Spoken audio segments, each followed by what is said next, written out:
To movie max. విలక్షణ విలని care of Pradeep Rawat.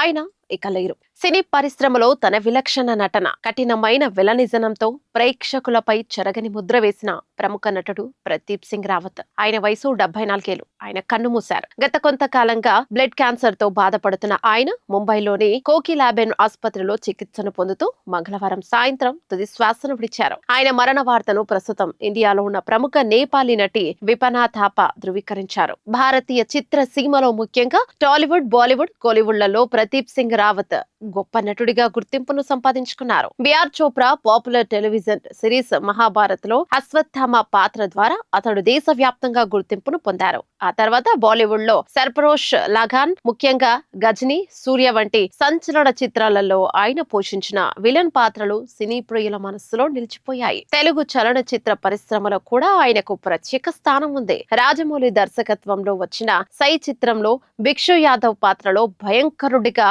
క్రూరుడిగా అతడు కనబరిచిన అభినయం టాలీవుడ్ లో తిరుగులేని ఇమేజ్ ను తెచ్చిపెట్టింది. ఆ తర్వాత చాలా తెలుగు చిత్రాలలో ప్రతినాయకుడిగా, సహాయ నటుడిగా నటించి టాలీవుడ్ ప్రేక్షకులకు ఎంతో దగ్గరయ్యారు. భారతీయ భాషలతో పాటు నేపాలీ చిత్రసీమలో కూడా ప్రదీప్ రావత్ తన ప్రతిభను చాటుకున్నారు. దర్శకుడు చంద్రపంత్ దర్శకత్వంలో వచ్చిన అబాత్ అమా 2, హాస్వ, దీర్ఘ వంటి నేపాలీ చిత్రాలలో ఆయన కీలక పాత్రను పోషించారు. ఈ చిత్రాల్లో నటి విపనా థాపాతో కలిసి ఆయన నటించారు. ప్రదీప్ సింగ్ రావత్ ఆకస్మిక మరణంతో సినీ లోకం తీవ్ర దిగ్భ్రాంతికి గురైంది. నటి విపనా థాపా సోషల్ మీడియా వేదికగా తన ప్రగాఢ సానుభూతిని వ్యక్తం చేయగా, భారతీయ సినీ ప్రముఖులు, అభిమానులు ఆయన ఆత్మకు శాంతి చేకూరాలని కోరుకుంటూ సోషల్ మీడియాలో నివాళులు అర్పిస్తున్నారు. ఆయన మృతితో భారతీయ చలనచిత్ర పరిశ్రమ ఒక గొప్ప నటుడిని కోల్పోయింది. తెలుగు సినిమా సామర్థ్యాన్ని ప్రపంచ నలుమూలలకు చాటి చెప్పిన దర్శక ధీరుడు ఎస్ఎస్ రాజమౌళి వేసే ప్రతి అడుగు ఇప్పుడు సినీ ప్రపంచంలో తీవ్ర చర్చనీయాంశమవుతోంది. ట్రిపుల్ ఆర్ తో ఆస్కార్ వేదికపై సత్తా చాటడమే కాకుండా ఆయన తన తదుపరి చిత్రం వారణాసితో సరిహద్దులను చెరిపేస్తే ప్రపంచ వ్యాప్తంగా ఉన్న చాలా భాషలలో సినిమాని రిలీజ్ చేయాలనే సంకల్పంతో భారీ ప్రణాళికల్ని రూపొందించుకున్న సంగతి తెలిసిందే. అయితే విశ్లేషకుల అభిప్రాయం ప్రకారం ట్రిపుల్ ఆర్, వారణాసి చిత్రాలు కేవలం జక్కన్న ప్రయాణంలో ఆరంభం మాత్రమే. ఒకవేళ ఇవి కేవలం ఆరంభం అయితే రాజమౌళి తదుపరి ప్రాజెక్టుల కోసం ఎలాంటి విస్ఫోటనం ప్లాన్ చేస్తుండవచ్చనేది ఊహాకందని విషయం. రాజమౌళి విసురుతున్న ఈ గ్లోబల్ ఛాలెంజ్ కేవలం భారతీయ దర్శకులకే పరిమితం కావడం లేదు. రామాయణం ఆధారంగా భారీ బడ్జెట్ తో సినిమా తెరకెక్కిస్తున్న నితీష్ తివారీ లేదా మైండ్ బెండింగ్ సైన్స్ ఫిక్షన్ ప్రయోగాత్మక సినిమాలతో ప్రపంచాన్ని రక్తి కట్టిస్తున్న క్రిస్టోఫర్ నోలాన్ వంటి హాలీవుడ్ దిగ్గజాలకే జక్కన్న సవాల్ను విసురుతున్నారా అనిపిస్తోంది. భారతీయ పౌరాణిక ఇతిహాసాలను, భావోద్వేగాలను హాలీవుడ్ స్థాయి టెక్నికల్ స్టాండర్డ్స్ కు జోడించి అంతర్జాతీయంగా మార్వెల్, డీసీ వంటి అతిపెద్ద హాలీవుడ్ ఫ్రాంచైజీలకు సవాల్ను విసిరే ధైర్యం, దమ్ము ఒకే ఒక్క రాజమౌళికి మాత్రమే ఉన్నాయని ఇప్పుడు అభిమానులు, సినీ విశ్లేషకులు బలంగా నమ్ముతున్నారు. అతడి భవిష్యత్ ప్రణాళికల గురించి ఒక్కో లీక్ సర్వత్రా ఉత్కంఠను పెంచుతున్నాయి. మరోవైపు రాజమౌళి సృష్టిస్తున్న ఈ రికార్డులను అందుకోవడానికి బాలీవుడ్ ప్రముఖులు సైతం శ్రమిస్తున్నారు. లవ్ అండ్ వార్ లాంటి భారీ మల్టీ స్టారర్ ప్రాజెక్టుతో మళ్ళీ టాప్ లీగ్ డైరెక్టర్ల రేస్ లోకి రావాలని సంజయ్ లీలా భన్సాలి విశ్వ ప్రయత్నాలను చేస్తున్నారు. అలాగే ప్రతి కథలో లాజిక్, కంటెంట్, వినోదాన్ని సమపాలల్లో అందిస్తూ వరుస బ్లాక్ బాస్టర్లను ఇచ్చే రాజ్ కుమార్ హిరానీ వంటి లాజికల్ దర్శకులు కూడా రాజమౌళి సవాల్ను స్వీకరించి ఈ గ్లోబల్ రేస్ లో నిలబడతారేమో చూడాల్సి ఉంది. ఈ దిగ్గజాల సమరంలో సరికొత్త శకానికి ఊపిరి పోస్తూ దక్షిణాదికి చెందిన యువ దర్శకులు కూడా రేస్ లో సుకుమార్ కూడా ఉన్నారు. పుష్ప 2 చిత్రాలతో సంచలనాలు సృష్టించిన సుకుమార్ తన తదుపరి సినిమాలను గ్లోబల్ రేంజ్ లో తెరకెక్కించాలనే సన్నాహకాలో ఉన్నారని గుసగుసలు వినిపిస్తున్నాయి. ఇది ఖచ్చితంగా కాంపిటీషన్ లో నిలవడంగానే చూడాలి. ఇక తమిళ పరిశ్రమ నుంచి మాస్ పల్స్ తెలిపిన అట్లీ, ఎల్సీయు లోకేష్ సినిమాటిక్ యూనివర్స్ పేరుతో సరికొత్త లీగ్ సృష్టించిన లోకేష్ కనగరాజు వంటి యువ సంచలనాలు ప్రస్తుతం విపరీతమైన క్రేజ్ తో ఉన్నారు. కమర్షియల్ ఎలిమెంట్స్ ను గ్లోబల్ స్టాండర్డ్స్ కు తగ్గట్టు మలచడంలో వీరు కూడా సిద్ధంగా ఉన్నారు. ప్రస్తుతం ఉన్న తమ మార్కెట్ స్థాయిని రాజమౌళి చూపిస్తున్న బాటలో నడుస్తూ గ్లోబల్ రేంజ్ కు చేయించగల సమర్థత ఈ యువ దర్శకులకు ఖచ్చితంగా ఉంది. భారతదేశం నుంచి ప్రపంచ సినిమాను శాసించే దర్శకులలో రాజమౌళి లీడ్ లో ఉన్న ఆయన ఇచ్చిన స్ఫూర్తితో మిగిలిన దర్శకులు కూడా గ్లోబల్ రేస్ లో పోటీ పడటం భారతీయ సినిమాకు లభించిన గొప్ప అవకాశంగా చెప్పవచ్చు. ఇది ఆరంభం మాత్రమేనని రాజమౌళి అన్నారు. అంటే ఖచ్చితంగా ఆయన నుంచి డీసీ, మార్వెల్ రేంజ్ సినిమాలను ప్రజలు ఆశించవచ్చు.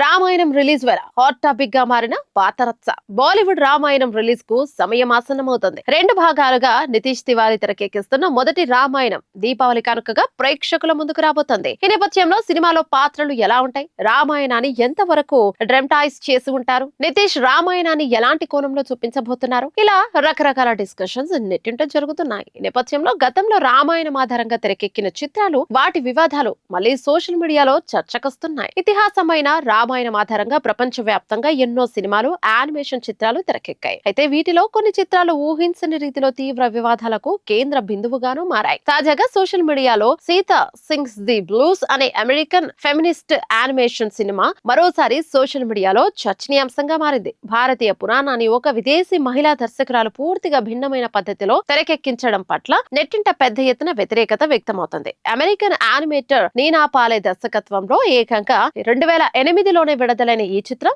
అప్పట్లోనే పెను వివాదాలను సృష్టించింది. రామాయణాన్ని సీతాదేవి దృక్పథం నుంచి ఫెమినిస్ట్ కోణంలో ఆవిష్కరించే ప్రయత్నం చేసిన పురాణ ఖాతను ఆధునిక బ్రేకప్ కథతో ముడిపెట్టారు. ఈ యానిమేషన్ మూవీ భారతీయ సంప్రదాయాలను, హిందూ దేవతలను కించపరిచే విధంగా ఉందనే విమర్శలను ఎదుర్కొంది. సినిమాలోని కొన్ని సన్నివేశాలు, హాస్య ధోరణి పట్ల సాంప్రదాయవాదులు తీవ్ర అభ్యంతరాన్ని వ్యక్తం చేశారు. ఆ తర్వాత కొన్ని సంవత్సరాలకు మళ్లీ ప్రభాస్ హీరోగా రిలీజ్ అయిన ఆదిపురుష్ చిత్రం కూడా రామాయణాన్ని వక్రీకరించిందంటూ దేశవ్యాప్తంగా సంచలనమైన సంగతి తెలిసిందే. అయితే ఆదిపురుష్ పై వచ్చిన విమర్శల కంటే అమెరికన్ యానిమేషన్ చిత్రం మరింత వివాదాస్పదమైందని విశ్లేషకులు అభిప్రాయపడుతున్నారు. హిందూ ఇతిహాసాలను పాశ్చాత్య కోణంలోకి మార్చి వాటిని సెటైరికల్ పద్ధతిలో ప్రదర్శించడం పట్ల మతపరమైన సంఘాల నుంచి తీవ్ర నిరసనలు వ్యక్తమయ్యాయి. చిత్రంలో సీతాదేవి పాత్రను ఆధునిక మహిళల కష్టాలతో పోల్చుతూ చూపించిన తీరుపై భిన్న స్పందనలు వచ్చాయి. ఒక వర్గం దీనిని సృజనాత్మక స్వేచ్ఛగా సమర్థించిన మెజారిటీ ప్రేక్షకులు, సాంప్రదాయ వాదులు మాత్రం పురాణ పాత్రలను అగౌరవపరచడమేనని బలంగా వాదించారు. ముఖ్యంగా రామచంద్రుడి పాత్రను చిత్రించిన విధానంపై పెద్ద ఎత్తున అప్పట్లో నిరసనలు చెలరెక్కాయి. కళాత్మక యానిమేషన్ చిత్రం ప్రశంసలు అందుకున్న సాంస్కృతిక సున్నితత్వం విషయానికి వచ్చేసరికి తీవ్ర విమర్శల పాలైంది. ఏ దేశ సంస్కృతికైనా, వారి ఇతిహాసాలకైనా ఒక పవిత్రత ఉంటుందని, దానిని ప్రయోగాత్మక ప్రయోజనాల కోసం వక్రీకరించడం సరైన పద్ధతి కాదని మేధావులు అభిప్రాయపడ్డారు. ఈ సినిమా చుట్టూ జరిగిన వివాదాలు పాశ్చాత్య దేశాలలో పురాణాలపై ఉన్న అవగాహన లోపాలను కూడా ఎత్తి చూపాయి. మొత్తానికి 3 ఏళ్ల క్రితం రిలీజ్ అయిన ఆదిపురుష్ కంటే దశాబ్దంన్నర క్రితం రిలీజ్ అయిన సీతా సింగ్స్ ది బ్లూస్ వివాదం నెట్టింట ట్రెండింగ్ లోకి రావడం ఆసక్తికరం. మరి నితీష్ తివారీ రామాయణం రిలీజ్ అంతా సాఫీగా ఉంటుందా, వివాదాలు తెచ్చిపెడుతుందా అన్నది చూడాలి.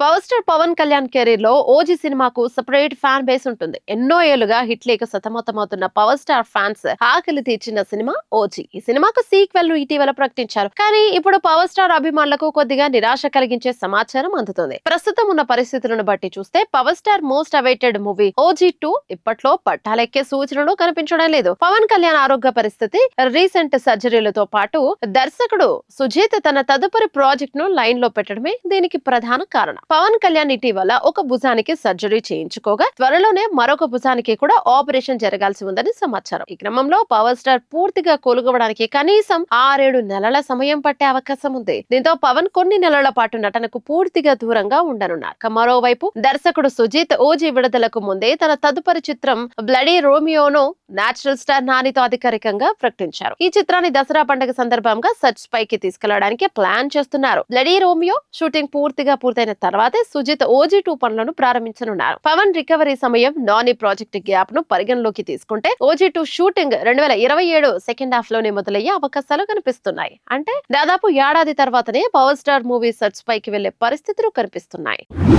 మంచు మనోజ్ వడ్డీ కాసులవాడలో అదిరే సర్ప్రైజ్, వెంకటేశ్వర స్వామిగా జయం రవి. కొంతకాలంగా సినిమాలకు దూరంగా ఉన్న మంచు మనోజ్ ఇప్పుడు పూర్తి వినోదాత్మక కథతో ప్రేక్షకుల ముందుకు రావడానికి సిద్ధమవుతున్నారు. ఆయన నటిస్తున్న వడ్డీ కాసులవాడ ఇప్పటికే వినూత్నమైన టైటిల్, మధ్యతరగతి కుటుంబ నేపథ్యంతో ఆసక్తిని పెంచుతుండగా ఇప్పుడు ఈ సినిమాకు సంబంధించిన మరో వార్త సోషల్ మీడియాలో హాట్ టాపిక్ గా మారింది. తాజా సమాచారం ప్రకారం ఈ మూవీలో తమిళ స్టార్ హీరో జయం రవి ప్రత్యేక పాత్రలో కనిపించనున్నారనే ప్రచారం జోరుగా సాగుతోంది. ఈ సినిమాలో జయం జయం రవి శ్రీ వెంకటేశ్వర స్వామి పాత్రలో కనిపించనున్నట్లు తెలుస్తుంది. ఈ వార్త నిజమైతే ఇది తెలుగు తమిళ సినీ అభిమానులకు ఒక ప్రత్యేక ఆకర్షణగా మారనుంది. ఇందులో కథానాయకుడికి శ్రీ వెంకటేశ్వర స్వామికి మధ్య జరిగే సన్నివేశాలు వినోదాత్మకంగా సాగనున్నాయనే సంకేతాలు కనిపిస్తున్నాయి. ఈ అంశమే సినిమాపై మరింత ఆసక్తిని పెంచుతోంది. వడ్డీ కాసుల వాడను దర్శకుడు తేజ్ ఉప్పలపాటి తెరకెక్కిస్తున్నారు. కథ, స్క్రీన్ ప్లే తో పాటు దర్శకత్వ బాధ్యతలను కూడా ఆయనే నిర్వహిస్తున్నారు. ఫ్యామిలీ ఆడియన్స్ ను ఆకట్టుకునే ఎంటర్టైనర్ గా ఈ సినిమాను రూపొందిస్తున్నట్లు చిత్ర బృందం ఇప్పటికే వెల్లడించింది. ఈ చిత్రాన్ని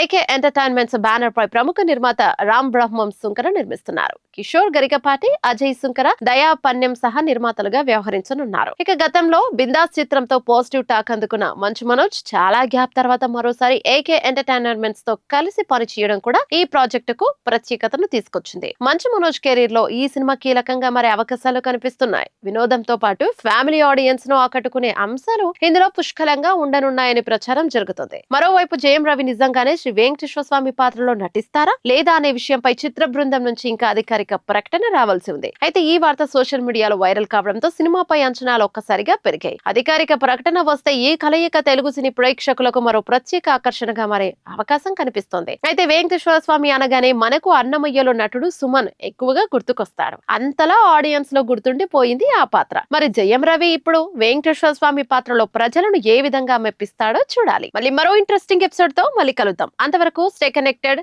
స్టే ట్యూన్ టు స్టూడియో యువ.